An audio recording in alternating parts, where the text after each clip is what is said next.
Why do we see hostility in the West towards Israel?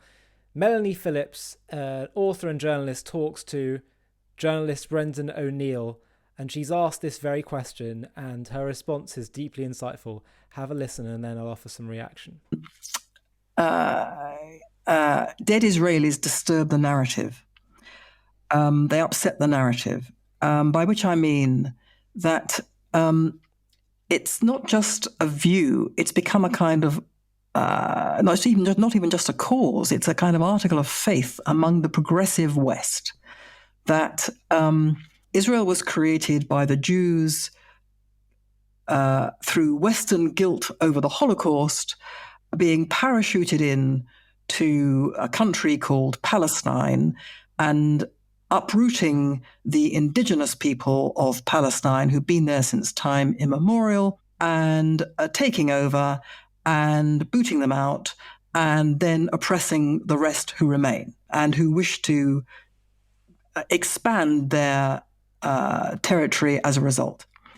Every single part of that is untrue. It's a lie. It's a falsehood. Okay. But that is the narrative.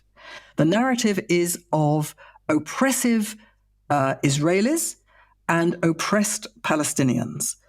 And therefore, because in our victim culture world, if you are a victim and you are oppressed, you are given a moral free pass for anything that you do. Anything that you do that's bad you cannot be morally responsible for it. It must be the result of what's been done to you. So Palestinian terrorism has been regarded as, okay, we don't approve of it, we can't bear violence, but nevertheless it's resistance. It's understandable given the despair that they are in. And conversely, anything the Israelis do as the oppressors cannot ever be victims. They cannot ever be victims. They can only be oppressors. Suddenly this people with this mindset have been faced with the appalling visual proof that the people and the cause they've supported resulted in acts of barbarism of a kind that nobody ever thought they would see again after the Holocaust. And it's been perpetrated by people that they have broadly supported and certainly a cause they have absolutely supported. And suddenly the cause turns into something which is genocide. But they've been accusing Israel of genocide, which is amazing considering the population of Gaza and the Palestinian territories has increased by, 3 times, 4 times since 1948 when Israel was created. That's some genocide, but put that to one side. So it's disturbed the narrative, and they can't have that. Now, why can't they have that? Why can't they say, okay, it's a bit embarrassing to have to admit that the cause I've pinned my idealism on for the last 30 years is actually fake, but nevertheless, I have to agree, right. Now, why can't they say that? And my view, having been part of that way of thinking for a long time, and certainly having had all my friends and colleagues as part of that way of thinking for a long time, and studied them up close, my view is that they can never say this to themselves because it's not simply a question of saying they're wrong.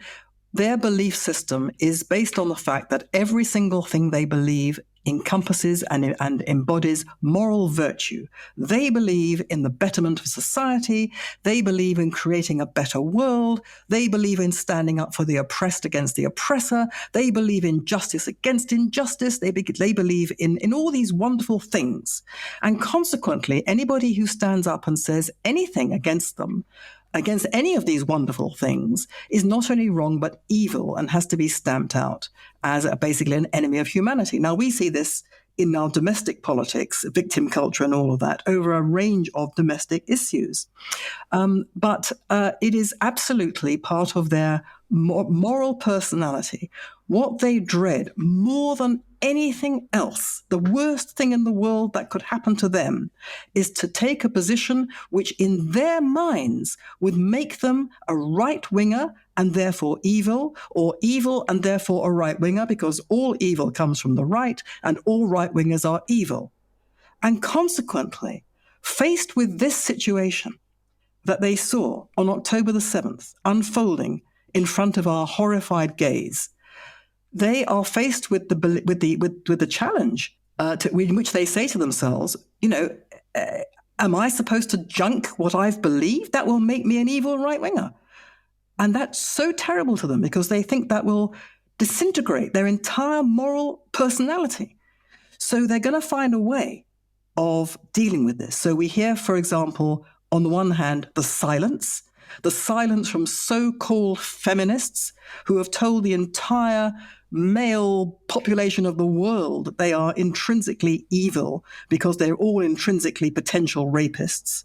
And therefore, the patriarchy and all the rest of it, untold numbers of men are unable to have proper relationships with women because of that. All those feminists are silent. Well, not perhaps all, perhaps some have come out. Silent when faced with the appalling rapes of women in that October the 7th atrocity. And the way they deal with it is by saying, I don't believe it. I don't believe it. Regardless of what we've all seen and heard. So there's those people who are silent. And then there are people who try to invert it. They say, well, I mean, it was terrible, yes, and of course I abhor these brutal things, but nevertheless, but, as soon as you hear the but, the cause. And when you say to them, as I have done over decades, what are you talking about, the cause? What cause of despair? You're talking about the fact they don't have a Palestine state?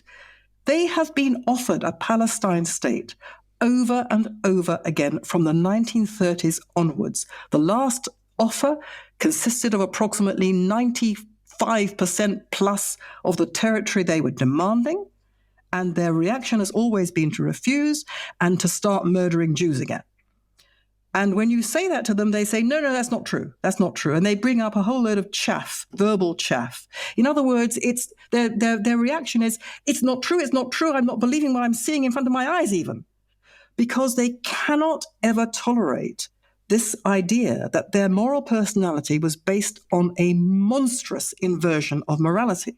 I think Melanie makes some really important points here, and actually some quite tragic points. Because is that what it really comes down to? They just don't have the moral and intellectual integrity to admit that their whole political and moral paradigm is a bit skewed. That's what it comes down to. Is this just a matter of pride? Maybe it is. Maybe people struggle to also believe that some people can be so evil. People try to justify what Hitler wanted. Oh, well, he's just upset with what happened after World War One and the reparations Germany had to pay and the punishments they had to endure after losing and the humiliation and the Treaty of Versailles. And he just wants a bit more land and then it'll be fine. No, he wants world domination. He wants to kill all the Jews. He has a racial hierarchy belief system. Yes, people really can be that evil. And so are Hamas. And so is the leaders of the Palestinian movement. Throughout its history, from its inception to modern day. It's so shocking to us because they're so cruel. But sadly, if you look at history, people can adopt very cruel and evil ideologies. And for some reason, those who are most opposed to the Jews come from the deepest, darkest recesses of human ideology. And as Melanie mentioned, anyone who tries to find any justification for the Palestinian Arab terrorism that was experienced on October 7th or prior is indulging in a bigotry of such low expectations it's beyond obscene.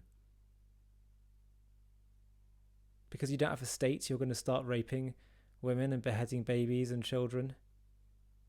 Imagine if Jews did that when they were liberated from the camps of Nazi Europe, started raping German women, beheading German civilians. How would the world react to that? People still have moral agency, regardless of their position. And what Melanie is describing is people that seem to have adopted a very, very poor and perverted and skewed moral compass. And hopefully, I think there have been some people that are waking up, and hopefully many more will too. Because the question is, if we can't wake up now, what will it take to wake us up? Hi everybody, thanks for watching. If you want to watch another one, click here. If you want to subscribe to stay up to date with all the latest JTV content, click here. And if you're feeling really keen, you can click the join button down below underneath this video, where you can get perks including early access to new videos and private live discussions with me, where we can talk about JTV content and strategy moving forward, and I'll get to hear from you. Thanks again for watching.